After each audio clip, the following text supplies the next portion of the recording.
What's up, guys? What a day of chess it was. The first round today lasted for 5 hours, and then I just barely had time to go eat and get ready for the next round, and that one lasted almost 4 hours. So I did not have time to do the recap from round 6 earlier. So today, or right now, I'm going to be doing round 6 and then round 7. So you're going to get double header, 2 games for the price of 1, and they were some interesting games. So I have a lot of things that I want to say, but I'm going to save it till the end so that I don't spoil the outcome of both of the games. So you'll just have to stick around to hear all of that. But let's go ahead and just jump right into the games. So round 6, George Dai, I think is how you say that. I had seen this guy playing earlier in the tournament. I think he had won maybe his first 2 games or something like that. And I saw him playing on like board 2 against a grandmaster. There's only one GM in this tournament, like 2,600 GM or something. So I saw this guy playing him. He was with black. George had black, and he was doing really well. Like, it looked like they were legit having a competitive game.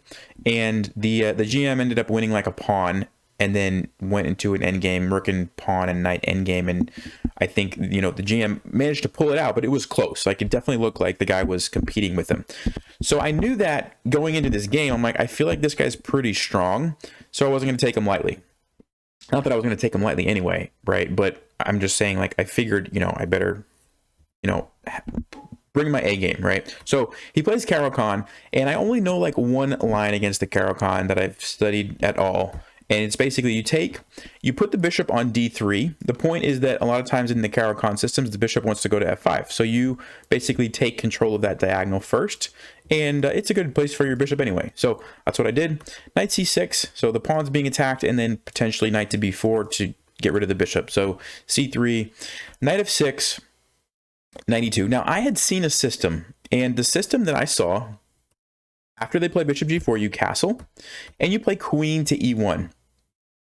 Now, the system that I learned actually was after, let me go way back here, queen to c7. So like here, queen to c7 is like a common move now because they try to take control of the bishop, and then they play e6 and bishop e6. This is where I saw this line, knight e2, castles, queen e1. And I thought you could play it against this system that happened in the game with the knight out, knight f6 instead of queen c7. I didn't think it mattered. Turns out when you look at the database, it's actually not as good against knight f6. I did not know that. So I thought I was just doing the right thing here. Queen e1, f3. Okay. But the issue is, see, normally, like if the queen's on c7 here instead of the knight, now castling is not an option, right? There is no castling because the knight would still be back there. So that's kind of the difference, and it turns out this is significant because knight f4, and now normally I would like to take here, and the whole point of the system is that they can't recapture with the h-pawn because the rook would be sitting on the corner, right? Queen would be on c7, and the king would be here. They wouldn't have been castled yet. So that little bit of difference in move order actually changes how this turns out. Now they can capture with the h-pawn, and black is doing okay here. I didn't know that at the time. I thought I was fine. Bishop g5, and I mean, I'm loving this position, okay? The knight is pinned, and I have ideas of playing f4, rook f3, rook h3, and checkmating, right? That's my goal, okay? So I'm feeling really good. Bishop e7, I played knight to d2, and I was thinking, like, what is he going to do? Like, if the knight moves here, I was going to play f4. And the point is, I'm going to play g4 next and trap the knight. Even after like takes, the knight is still trapped, and I want to play g4 and trap it. So I'm like, that looks really good for me. If the knight tries to come over here, I was just going to play f4 again, right? And the whole point, boom, boom. And it's really hard to stop this checkmate idea. So I was feeling great here. I didn't know what he was going to play. And then he hits me with this move, knight h7. And I'm like, yeah, that's a move. I didn't even think about that. The point is, now I can't play f4 like I wanted to before, because if I play f4 now, he just takes. He forces the trade, and then he wins the pawn, right? You just can't do it.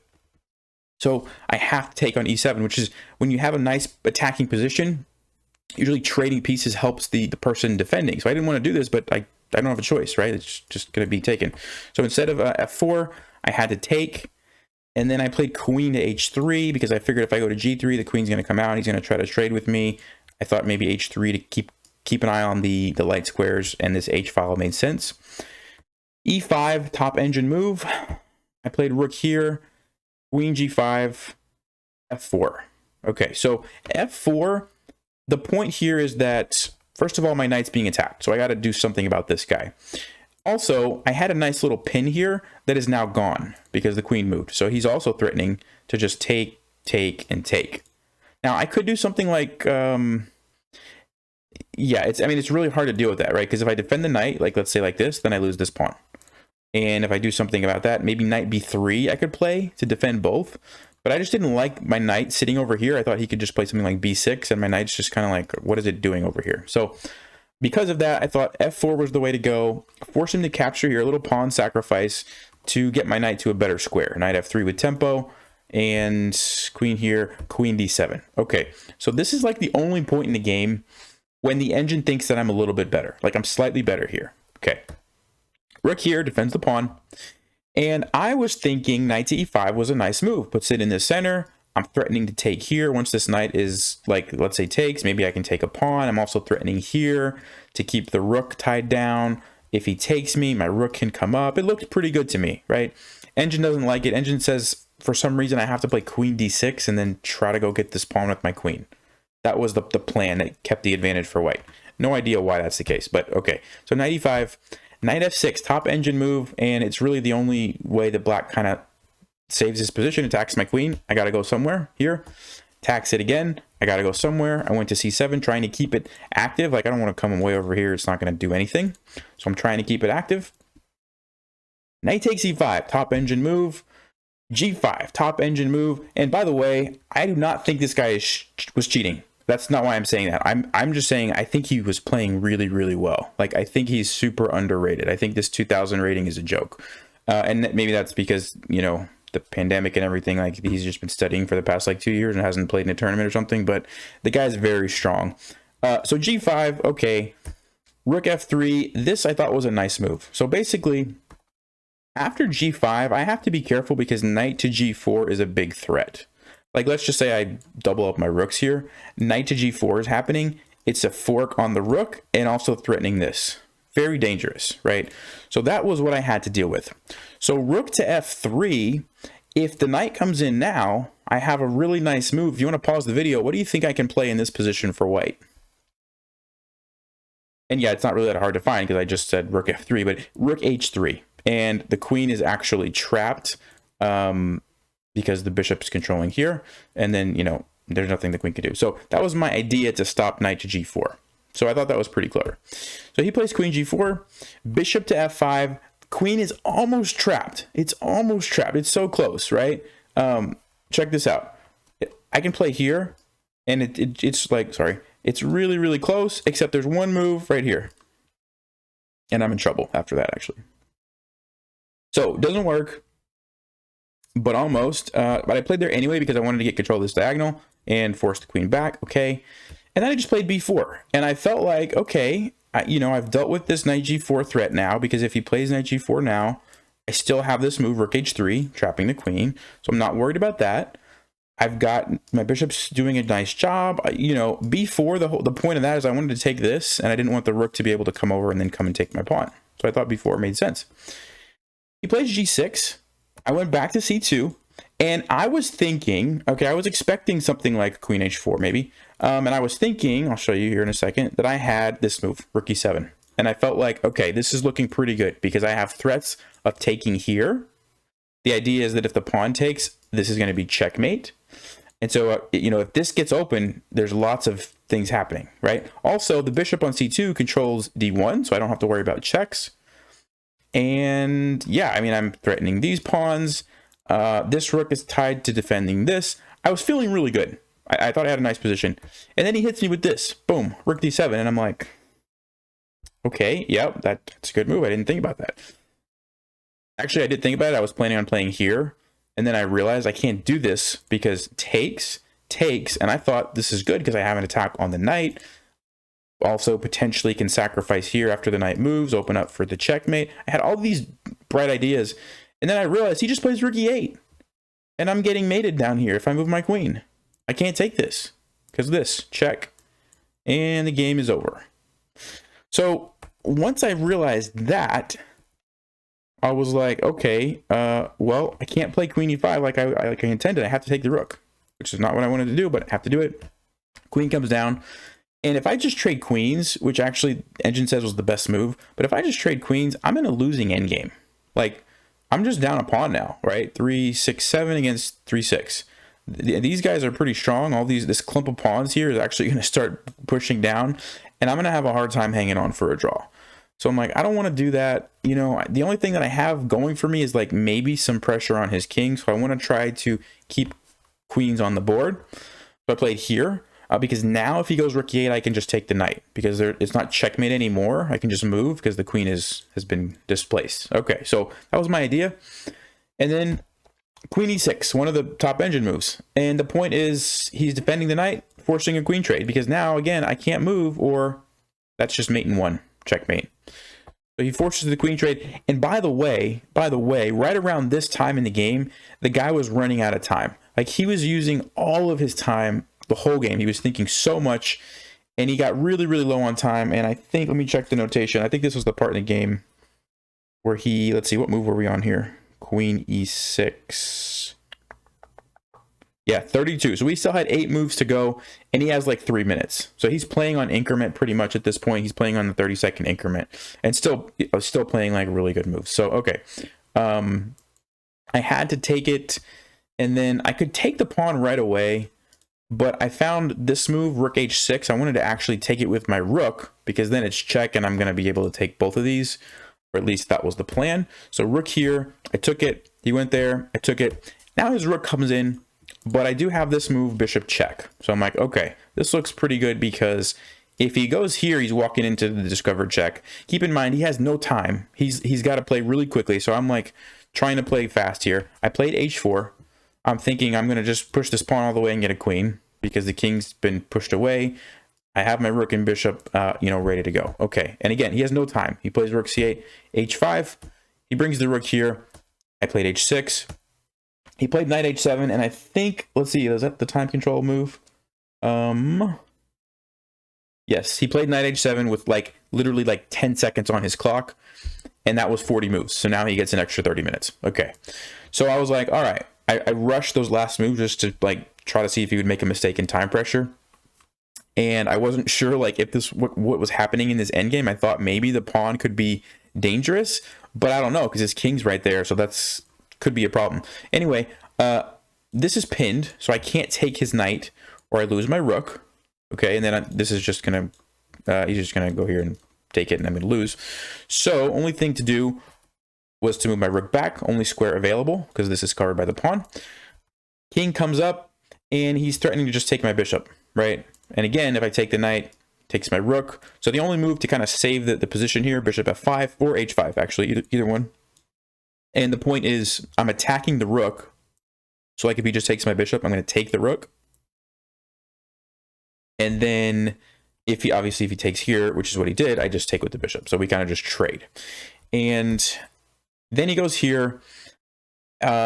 Interesting thing here is that if he tries to bring his king over, then I'm going to be able to start taking these pawns, and it looks pretty good for me. So takes, king takes. And I thought, okay, this is probably at least a draw, or maybe I'm even potentially winning here. So that was the idea, but he saw that and plays knight to g5. Really good move. I played bishop h5. I'm keeping the king from getting to the pawn. So this is covered by the pawn. This is covered by the bishop. So we get this kind of weird sort of blockade almost, but I can't really push my pawn either. Then his king can come in. So it's like everything, all these pieces are kind of stuck here, except his knight is able to move, which he does, puts it right in the center. Really good move. I played a3 because I was thinking he wanted to come here, threaten my pawn, and also threaten a fork and win this pawn. So I'm like, okay, let's just deal with that by pushing the pawn up. Then he goes b6. I wasn't sure what to do here because if I push this, then the king can go and get it. I'm like, I don't really know if that's the smart thing to do because right now the king's kind of stuck. If the king tries to leave, well, then I can push it, right? So I'm like, okay, I don't really know what to do. I want to bring my king into the game. This is the ideal plan. The problem is king f1 just loses immediately because there's a fork here, right? So this was really clever of him to put the knight there because of this nasty fork. And so my king is kind of stuck, right? I can't go here because of the knight, and I can't go here because of the fork from the knight. So I'm like, okay, let's get the bishop out of the way so that doesn't happen. So I moved it over here, but I also wanted to keep control of this square so the king can't come and get my pawn. So by process of elimination, I thought, okay, this is the only place to go. Okay. He brings the knight in, and I brought the bishop back here. This apparently was my downfall, and the engine does not like that move at all. And I did not understand it at the game. Like, I didn't know what to do. I was thinking, he's coming here. He's forking these guys. I don't want to lose this pawn because then his knight also defends this. And I didn't really know what to do. King f2. Why didn't I play king f2? There was a reason I didn't like that. I don't remember what it was. Engine says I should have just played king f2. I don't remember why I thought that this was a better move. I was kind of like not sure what was going on here. Knight f5. And now I'm just lost. It's just over now. His knight is so much stronger than my bishop, just eating up my pawns. And I really don't have any good targets. Like, these are the only pawns on light squares. King is so much better than my king. And yeah, he played everything great from here on out. Like, every move perfectly. This was a great technique. I got one pawn, but it's just not enough. Traded these, and then we get this position and it's just lost. This pawn is coming and I can't stop it. Yeah, so I resigned. By the way, I should mention, he offered me a draw earlier when he was like about to run out of time. Like way back, I don't remember. I think it was like somewhere around here. I think he offered me a draw. I think it was like right when he played queen g4. And I said no and kept playing because I thought rook e7 was such a good move. Like I really did at this point. Remember, I didn't see after this that I couldn't play queen e5, right? So like right here, he offered me a draw. I'm like, no, I don't want it.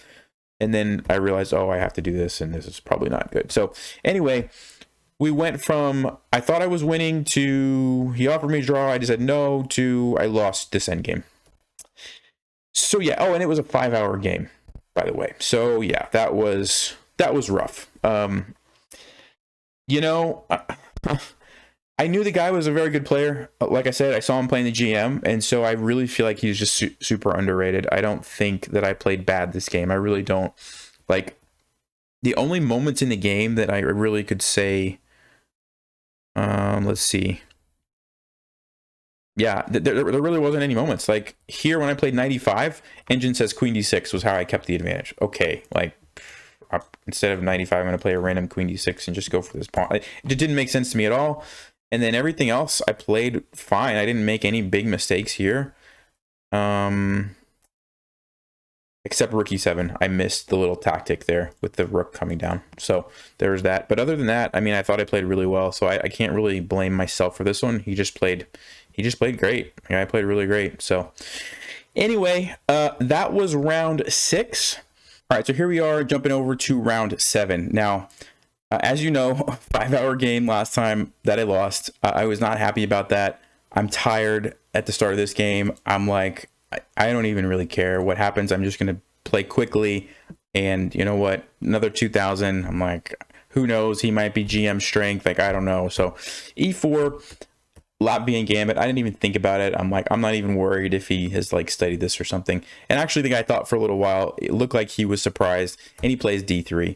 And d3 is not the way to approach this at all. Like, the best thing to do is to take it, even though it does get tricky. That's how white really gets the advantage. d4 is an okay move too, and then even like taking and bishop c4 are some options you can play. d3 is just basically black has already equalized if you play d3. And a lot of that has to do with the fact that this bishop is now really bad. This is a lot of times is one of white's really strong bishops on either c4 or b5. And now it's just like doing nothing. And my bishops are not blocked. So that's really why that's not great. So knight c6, knight c3, knight f6, bishop e2, bishop b4, bishop g5, castles, and castles. Okay, so already I'm in a great position here. And I saw a little way to kind of get a pawn structure advantage. So capture the knight, he has to take it, and then I take here. Now the trade-off is that I do open up the bishop. I do open up the bishop, so now the bishop can go places. But look at the pawn structure that I get out of it, right? Look at those pawns. That's really, really weak. So if we trade off pieces and go into an endgame, this is going to be like, you know, I'm probably going to win. So for that reason alone, I was like, I'm happy with that. And then I just played d6, kind of just defending everything. Bishop c4 check, tuck the king in the corner, queen to d3, queen to e8. This is pretty typical. You've probably seen me talk about this in the other game where I talked about, you know, bringing the queen over, right? This is a common maneuver you want to remember. When you want to attack on the king side, slide the queen over one square, and it can come out and go to wherever you want. So, and it also helps to kind of control some of these light squares if this knight were to ever come in the future with the bishop. Now I've got the queen helping to cover those. So lots of reasons for doing that. Rook over. There we go, queen h5. He took this, which I don't know that he necessarily had to take it right away, but I was happy because now my rook is like ready to come into the game. Also opens up this for this rook. Everything was looking great. So queen here, bishop g4, bishop e2, rook f8, queen e3. Now, at this point in the game, I was 100% sure that I was winning, that this is like just completely crushing for black. And if you check the engine, it says minus 2.4. Okay, so almost up a piece. Material wise, even though it's not a piece, but just the position is so much better for me. Okay, and I knew that, you know, I could probably do a move like this to threaten checkmate if I took the knight, even like this to line up here, or the simplest thing was probably just to bring the knight into the action. So maybe knight here to come over here, or even knight here, and then I would have two options to bring the knight in, right? All my pieces would be in the attack. There's really nothing that white can do on these files. I just put my pawn on b6 and, excuse me, white can't do anything.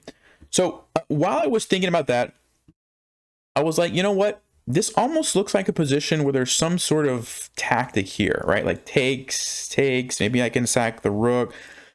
And this is what I was kind of thinking. Like, let's say takes, maybe the pawn takes, you know, I do like, I don't know, check or something, and I was like, I don't know, maybe it looks pretty good. And then I was like, you know what if I take with the rook, because I want the bishop to be left after all the trades, because the bishop is going to help me get checkmate on g2. And while I was thinking about that, this is what I thought to myself. I said, all right, I'm going to take here, and let's just say he takes the pawn. I'm going to take here, and then when he takes, I'm going to take with the bishop.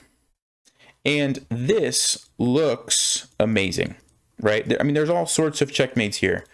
And I was thinking to myself, and I'm like, how's he going to get out of this? Like, is there a way to stop checkmate? Now, I was thinking about it back from this position. So I'll ask you guys, the line that I just showed, takes. Do you think white has a way to stop checkmate, or do you think it is game over? What are your thoughts? Go ahead and pause the video for a second and think on it. Would you or would you not, if you're playing this in a tournament game, sacrifice both of your rooks on here? All right, well, hopefully you paused and figured out what you thought. So I thought, you know, for a while, I did not see a way for him to get out of checkmate. So I went ahead and went for it. Takes, he took with a pawn. Takes, he took it. I took it. And then he goes rook over here. And I'm sitting there going, yeah, that's a move, isn't it? So here's the thing, guys. I thought, when I was calculating, I thought if he moves this rook anywhere, doesn't matter. I'm going to play queen h3, and I'm going to go checkmate next move. What's the problem with this move? Queen to g5. I missed this. I missed that this was a way to stop the checkmate. And now I actually don't have anything. Not only is he stopping checkmate, I have to watch out for my back rank. It's covered right now, but I got to be careful. And white's just actually winning. Like I just don't have it. That's what I missed, right? I just totally missed it. And if I try to come this way, check, he just runs. Check. He just runs all the way over here. And I have nothing. There's nothing there. He gets away. And let's see, the only other thing that I could do, what I was thinking was to play something like h6 to try to stop the queen from going there, but then he still runs. And I'm just not in time. Check. He just gets away. I can like take this and he just runs. Or even takes my bishop, whatever. So I'm sitting here going, okay, so I just sacrificed both of my rooks to get checkmate that I thought was unstoppable, and now I'm realizing it's not checkmate. And then I'm thinking, well, okay, hold on a second. I have a knight and a bishop, or a bishop and knight here. his rooks are not great. This one's in the corner. This one I could very easily shut down if I want with b6. He still has to be careful because there's a lot of tricky things going on here, right? With my queen, this bishop, maybe my knight can come into the game one day. And so I'm like, okay, you know, what can I do to keep the pressure up? And I finally decided on the move, knight to a5. And the point here is a couple of things. Number one, defends the pawn so that his rook can't come in. And number two, I want to go to c4 because you remember when his king was running earlier, it eventually escaped on this square. If I can get my knight there, guess what? That's covered. And now that could be actually checkmate. And then I also have the benefit that it's attacking the queen. So I'm like, okay, knight e5 seems like a good move. I'll just kind of leave this sitting here for now. He plays king to f1, and I played c5. Now, why did I play c5? Well, first of all, I wasn't sure what to do. There's an idea about knight to c4, and I didn't see it until one move later. But this is what I was thinking. I was thinking that if I play there, he's going to just move his queen to d3, and he's attacking my knight. And, for example, if I try to go with the check, he's going to run.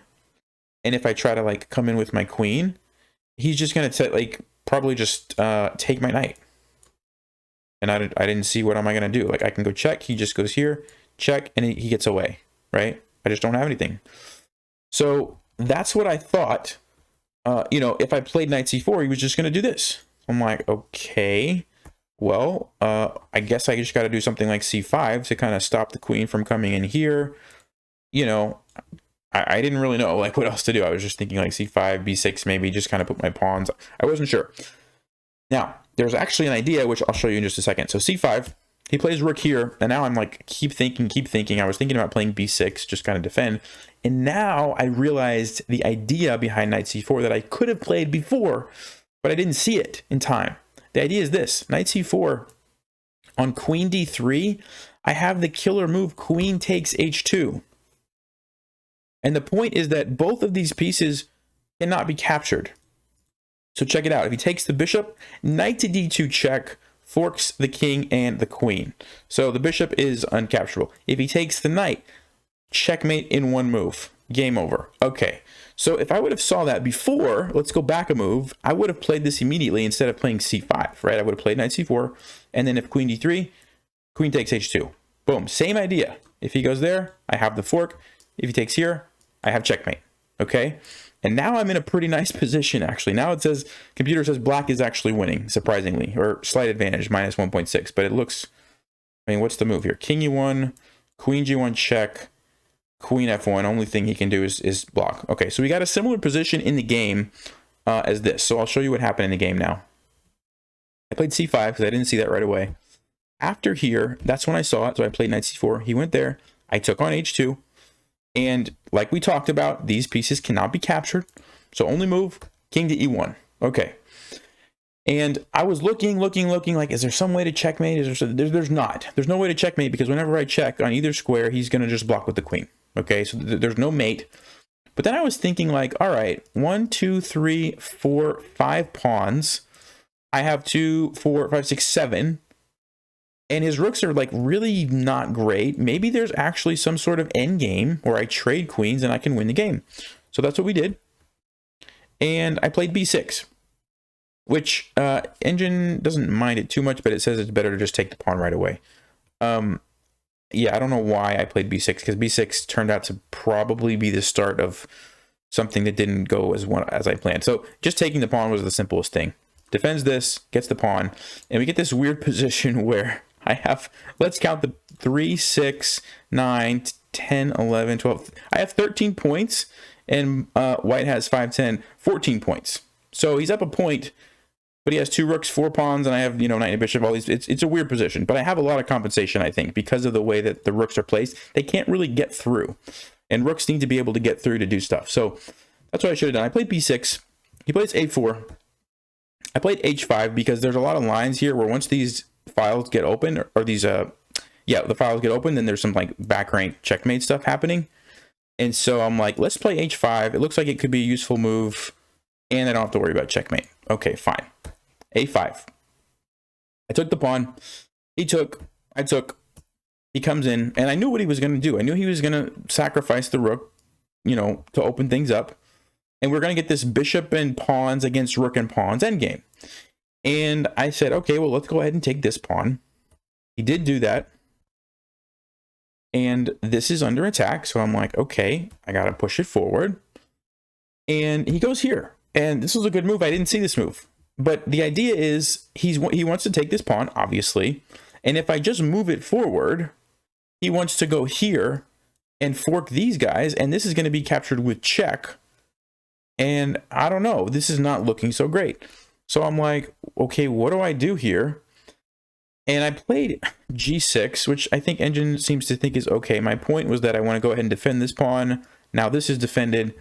And then I'll try to hold on to this by playing bishop e4 to see if I can hold on to as many pawns as I could. So here, bishop e4. And I thought he was going to try to go like here and attack my bishop. And my plan was to play king g7, king f6 to force the rook away. And now I can move my bishop somewhere like bishop f5. And I don't know that I can win this, but maybe I have some chances. That's what I was thinking. And then he hits me with this move.